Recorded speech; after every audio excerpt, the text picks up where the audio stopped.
Shalom amigos, les habla Sergio Bacari del canal Un Bacari Suelto en Israel. Otro sábado con ustedes, otro sábado con la Torá en la mano, en busca de la porción semanal. Estoy en Praga, en Chequia, y enseguida les voy a explicar por qué. Ante todo, gracias por participar. Mientras yo estoy aquí disfrutando de un hermoso paseo por la Europa Oriental, en las sinagogas de Israel y del mundo, se está leyendo una porción que se llama Emor, diles, del tercer libro levítico. La porción comienza contándonos sobre las leyes del Cohen, del sacerdote, del Cohen Agadol, el sumo sacerdote, y también de las leyes del trabajo en el templo. Luego nos empieza a dar una explicación sobre lo que es Kiddush Hashem, santificación del nombre de Dios, y Hilul Hashem, es decir, profanación del nombre de Dios. Y el video que voy a hacer hoy, no por casualidad, lo voy a hacer desde el exilio. ¿Saben por qué en el exilio? Porque cuando nosotros hablamos de Hilul Hashem, de profanación, la gente que vivía en el exilio veía a los judíos como que habían sido castigados por el Dios que dejó que sean conquistados, dejó de protegerlos por el hecho de que ellos habían hecho mal uso de su nombre, lo habían profanado, y eso había sido una debilidad. Y de eso vamos a hablar hoy, sobre lo que es Kiddush Hashem, Hilul Hashem. ¿Por dónde? Por una de las calles más lindas, más concurridas, más coloridas y más espectaculares que tiene Praga, la capital de Chequia. Van a ver mucha gente, les va a gustar, y desde ya les digo, si es que les gusta el material, si es que valoran el esfuerzo de que yo hago para venir a hacerles videos desde tierras lejanas, desde el exilio, no se olviden de regalarme un me gusta. Empecemos. Bueno, ya estamos paseando, amigos. Qué linda ciudad es Praga. Qué lindo recorrerla con la Biblia en la mano y demostrar que ella puede y debe irradiar, contagiar a todos, no importa su raza, origen, edad, sexo o religión. Yo por lo general cuando hablo de la misma me refiero a mi pueblo, pero siempre se puede asemejar a los pueblos de cada uno porque se trata de valores universales. Y ahora, cuando yo empiezo a hablar de la Biblia y de esta porción, les tengo que contar que lamentablemente en los últimos años, los judíos de Israel nos sentimos atormentados ante las noticias de que líderes judíos e israelíes cometieron actos inmorales. Un presidente, Katsav, fue culpable y a la cárcel de abuso sexual. Un primer ministro, Olmert, fue acusado de corrupción y soborno. También terminó en la cárcel. El primer ministro actual, Netanyahu, sigue su camino lamentablemente. Un ministro de Economía, Hirson, robó dinero de un fondo para sobrevivientes del Holocausto y también fue encarcelado.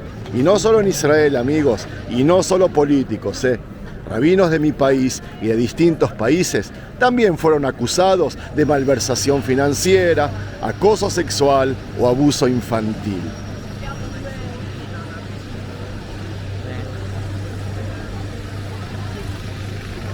Que esas cosas ocurran habla de un profundo malestar en la vida contemporánea judía. Y yo no me avergüenzo de eso, Es más, a veces me siento orgulloso de que se saque a la luz, que no se oculte y que los culpables paguen por sus crímenes. Aquí está en juego algo más que la moralidad de mi pueblo. Está en juego la moralidad que es universal.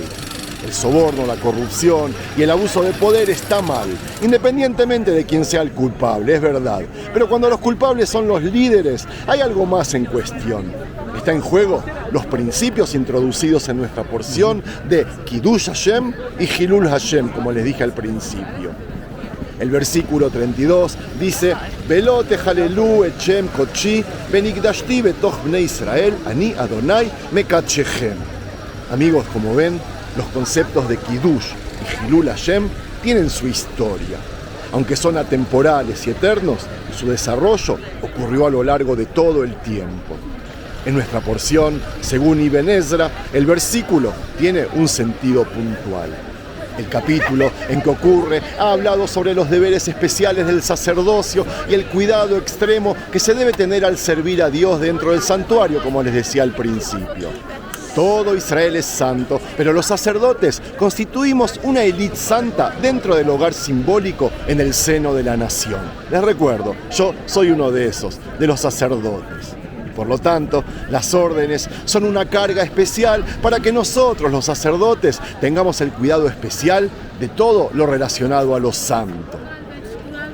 Otra dimensión al respecto fue revelada por los profetas. Ellos usaron la frase de Hilul Hashem para describir la conducta inmoral que conduce a la deshonra de la ley de Dios como código de justicia y compasión. Amós, el profeta, habló de personas que pisotean la cabeza de los pobres como el polvo de la tierra y niega justicia a los oprimidos. Y así profanan mi sagrado nombre, haciendo alusión al nombre de Dios, por supuesto. Irmiyahu, Jeremías, invoca Hilul Hashem cuando describe a los que eluden la ley emancipando a sus esclavos para luego capturarlos y volver a esclavizarlos. Malají, el último de los profetas, dijo de los sacerdotes corruptos de su época que desde donde el sol sale hasta donde se pone, el nombre de Dios era honrado entre las naciones, pero que ellos, los sacerdotes, lo habían profanado. El patriarca Abraham se refería a este tema cuando desafió a Dios por su plan de destruir Sodoma y Gomorra, si eso significaba castigar tanto a los justos como a los malvados.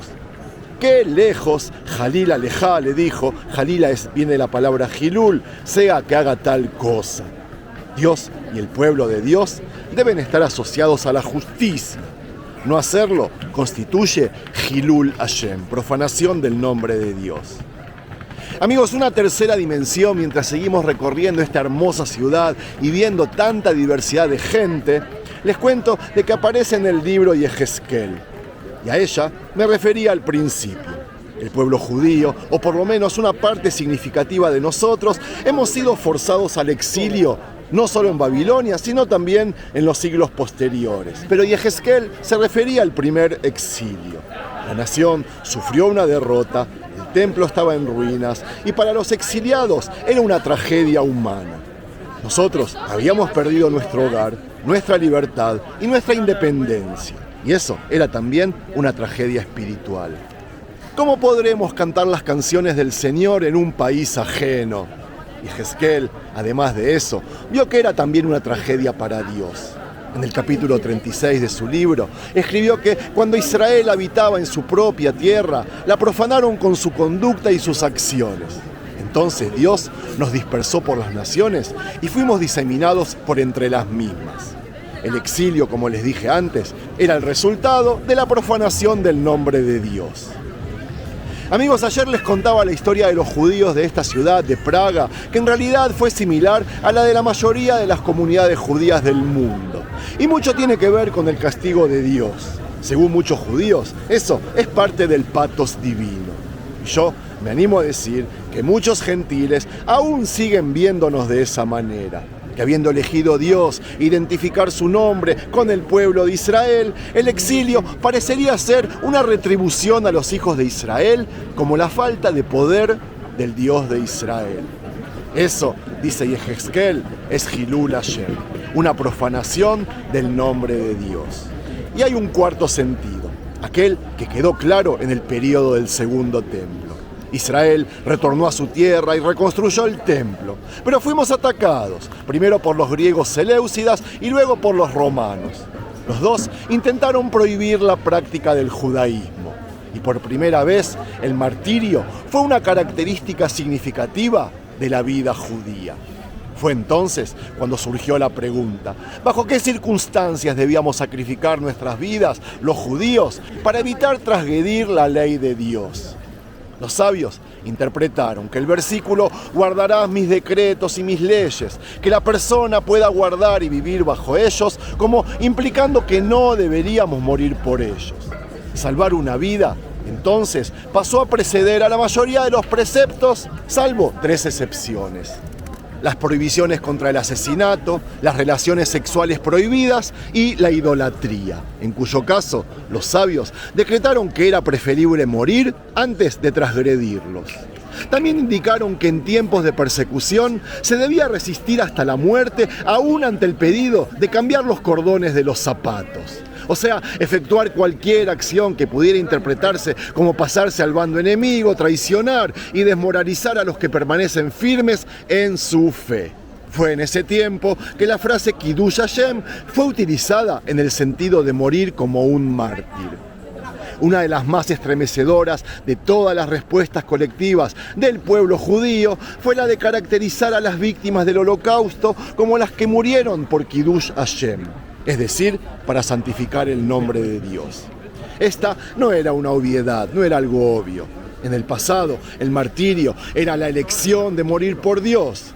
Y uno de los aspectos demoníacos del genocidio nazi fue que a los judíos no se les dio la posibilidad de elegir, simplemente se los asesinaba. Al llamarlos mártires, los judíos le dimos a las víctimas dignidad en la muerte de la que fueron brutalmente despojados en vida. Amigos, y para terminar, les cuento de que al principio les hablaba sobre otra dimensión, la quinta. El nombre de Dios se profana cuando una persona de gran conocimiento de la Torá comete que otras personas hablen mal de él. Es decir, las personas vistas como ejemplo deben actuar como tal.